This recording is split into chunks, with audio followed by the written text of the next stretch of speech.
Hello friends, എല്ലാവർക്കും സുഖമോദേവി സീരിയലിൻ്റെ ഇന്നത്തെ എപ്പിസോഡിൻ്റെ റിവ്യൂയിലേക്ക് സ്വാഗതം.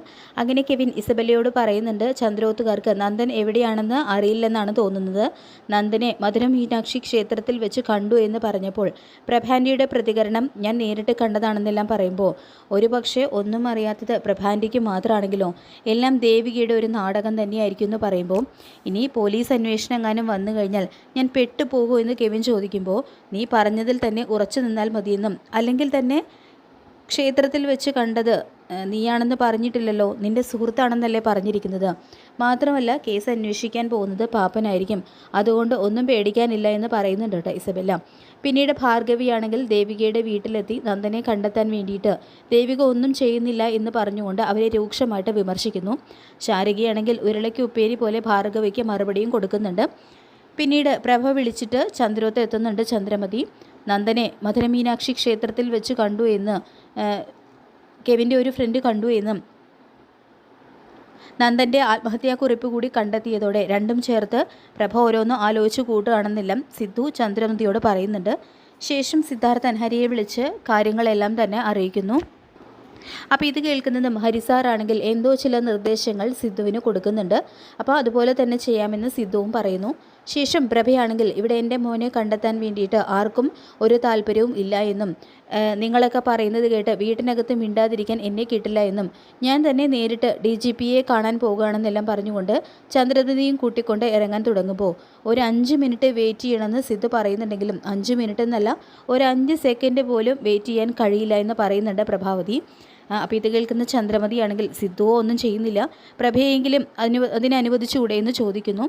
ഇതേ സമയം ദേവികയാണെങ്കിൽ പ്രഭാവതിയുടെ ഫോണിലേക്ക് വീഡിയോ കോൾ ചെയ്യുന്നുണ്ട്. അപ്പോൾ എന്നെ തടയാനായിരിക്കും അവൾ വിളിക്കുന്നത്, എനിക്ക് അവളോട് സംസാരിക്കേണ്ട എന്ന് പറഞ്ഞുകൊണ്ട് വാശിയിൽ നിൽക്കുകയാണ് പ്രഭാവതി. നീ എന്തായാലും ഒന്ന് കോൾ അറ്റൻഡ് ചെയ്യുക, അവൾക്ക് എന്താ പറയാനുള്ളതെന്ന് അറിയാമല്ലോ എന്നെല്ലാം ചന്ദ്രമതി പറയുന്നുണ്ടെങ്കിൽ നീ തന്നെ സംസാരിക്കാൻ പറയുന്നുണ്ട് കേട്ടോ പ്രഭാവതി. അങ്ങനെ ചന്ദ്രമതി ദേവികയുടെ ആ വീഡിയോ കോള് അറ്റൻഡ് ചെയ്യുന്നു. അപ്പോൾ അതിൽ കാണുന്ന വീഡിയോയിൽ കാണുന്ന ഒരു കാഴ്ച അവർ അക്ഷരാർത്ഥത്തിൽ ഞെട്ടിച്ച് കളയുന്നതാണ്.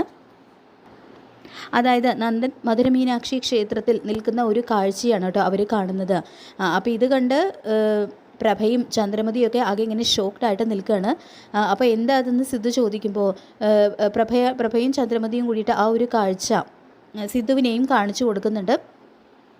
അപ്പോൾ അതൊക്കെ കണ്ടിട്ടും യാതൊരു കുലുക്കവും ഇല്ലാതെ ഇങ്ങനെ നിൽക്കുകയാണ് കേട്ടോ സിദ്ധു. ഇതേ സമയം ദേവികയാണെങ്കിൽ മുരളിയെയും കൂട്ടി അർജൻറ്റായിട്ട് പോയത് വേറെ എവിടേക്കുമല്ല, എസ്തപ്പാൻ ചേട്ടനെ കാണാൻ വേണ്ടിയിട്ട് തന്നെയാണ്. തുടർന്ന് എസ്തപ്പാൻ ചേട്ടനോട് നന്ദൻ്റെ മുറിയിൽ നിന്നും ആത്മഹത്യാക്കുറിപ്പ് കണ്ടെത്തിയതിനെക്കുറിച്ചും അതുകൂടി കിട്ടിയതോടെ ചന്ദ്രോത്തുള്ളവർ ആകെ വല്ലാത്ത ഒരവസ്ഥയിലാണെന്നെല്ലാം പറയുന്നു.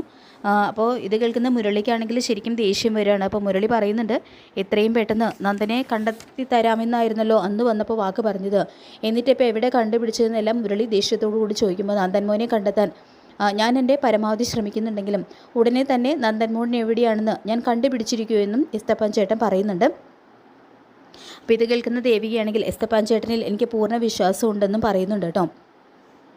തുടർന്ന് ദേവികയോട് മാത്രമായിട്ട് ചില കാര്യങ്ങളും എസ്തപ്പാൻ ചേട്ടൻ പറയുന്നുണ്ട്. ഇതിനിടയിൽ ഗൗരി മുരളിയെ വിളിക്കുന്നു. എന്നിട്ട് അമ്മ ദേവികയുടെ വീട്ടിൽ പോയിരിക്കുകയാണെന്നും രണ്ടും കൽപ്പിച്ചാണ് അമ്മ പോയിരിക്കുന്നത്. നന്ദനെ കണ്ടെത്താൻ ദേവികയുടെ ഭാഗത്ത് നിന്ന് ഒരു ശ്രമം ഉണ്ടാകുന്നില്ലെന്നൊക്കെയാണ് അമ്മ പറയുന്നത്.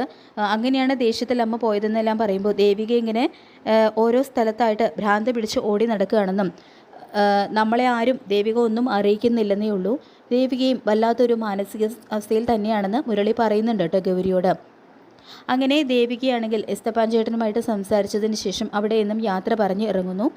ഇതേ സമയം ഭാർഗവിയാണെങ്കിൽ നന്ദൻ മോനെ കണ്ടു കിട്ടുന്നത് വരെ ഞാൻ ഈ വീടിന് മുന്നിൽ കുത്തിയിരിക്കും എന്നെല്ലാം പറഞ്ഞുകൊണ്ട് മാധവേട്ടനെയും രാധികയൊക്കെ മുൾമുനയിൽ നിർത്തുന്നു. ഏതായാലും ശാരികാതനൊക്കെ നല്ല മറുപടി തന്നെയാണ് ഭാർഗവിക്ക് കൊടുക്കുന്നത്. ഏതായാലും നന്ദൻ ജീവനോടെ ഉണ്ടെന്ന് ആ ഒരു വീഡിയോയിലൂടെ മനസ്സിലാക്കുന്ന പ്രഭയ്ക്കും ചന്ദ്രമതിക്കാണെങ്കിൽ വല്ലാത്തൊരു ആശ്വാസമാകുന്നുണ്ട്.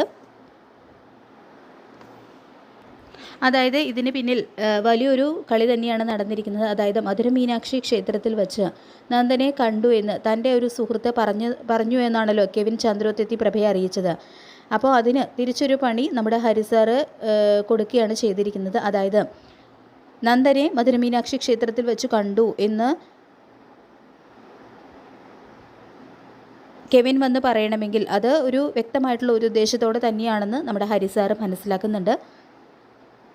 ഏതായാലും അത് അറിയുന്നതോടുകൂടി തന്നെ പ്രഭ സ്വന്തം നിലയിൽ നന്ദനെ അന്വേഷിക്കാനായിട്ട് ഇറങ്ങി പുറപ്പെടുമെന്നും ഹരിസാറ് മുൻകൂട്ടി തന്നെ മനസ്സിലാക്കുന്നുണ്ട്. അപ്പോൾ പ്രഭയെ തൽക്കാലത്തേക്കൊന്ന് അടക്കി നിർത്താൻ വേണ്ടി തന്നെയാണ് ഹരിസാറ് ഇങ്ങനെ ഒരു കളി കളിച്ചിരിക്കുന്നത്. അതായത് കെവിൻ്റെയും ഇസബെല്ലയുടെയും യഥാർത്ഥ ഉദ്ദേശം എന്താണ് എന്ന് മനസ്സിലാക്കാൻ വേണ്ടിയിട്ടും കൂടിയാണ് അദ്ദേഹം ഇങ്ങനെ ചെയ്തിരിക്കുന്നത്. മാത്രമല്ല ഹരിസാറും അതുപോലെ തന്നെ സിദ്ധാർത്ഥിനുമൊക്കെ മുൻപ് തന്നെ ദേവികയോടും ഈ ഒരു കാര്യം അറിയിച്ചിരുന്നു. അപ്പോൾ അതുകൊണ്ട് തന്നെയാണ് ദേവിക വീഡിയോ കോൾ ചെയ്ത് പ്രഭാവതിക്ക് മധുരമീനാക്ഷി ക്ഷേത്രത്തിൽ നന്ദൻ നിൽക്കുന്ന ആ ഒരു ഫോട്ടോ കാണിച്ചു കൊടുത്തിരിക്കുന്നത്. ഏതായാലും നന്ദനെ കണ്ടെത്താനുള്ള ഹരിസാറിൻ്റെ ആ ഒരു അന്വേഷണം അവസാന ഘട്ടത്തിൽ തന്നെയാണ് നീങ്ങിക്കൊണ്ടിരിക്കുന്നത്. ഉടനെ തന്നെ അദ്ദേഹത്തിന് നന്ദൻ എവിടെയുണ്ടെന്നുള്ള വ്യക്തമായിട്ടുള്ള ഒരു തെളിവ് കിട്ടും എന്നുള്ള കാര്യം ഉറപ്പാണ്. അപ്പോൾ നമുക്ക് കാത്തിരിക്കാം വരാൻ പോകുന്ന എപ്പിസോഡുകൾക്കായിട്ട്. ഈ റിവ്യൂ ഇഷ്ടപ്പെട്ടെങ്കിൽ ലൈക്ക് ചെയ്യുക, ചാനൽ കൂടി ഒന്ന് സബ്സ്ക്രൈബ് ചെയ്ത് സപ്പോർട്ട് ചെയ്യുക. താങ്ക്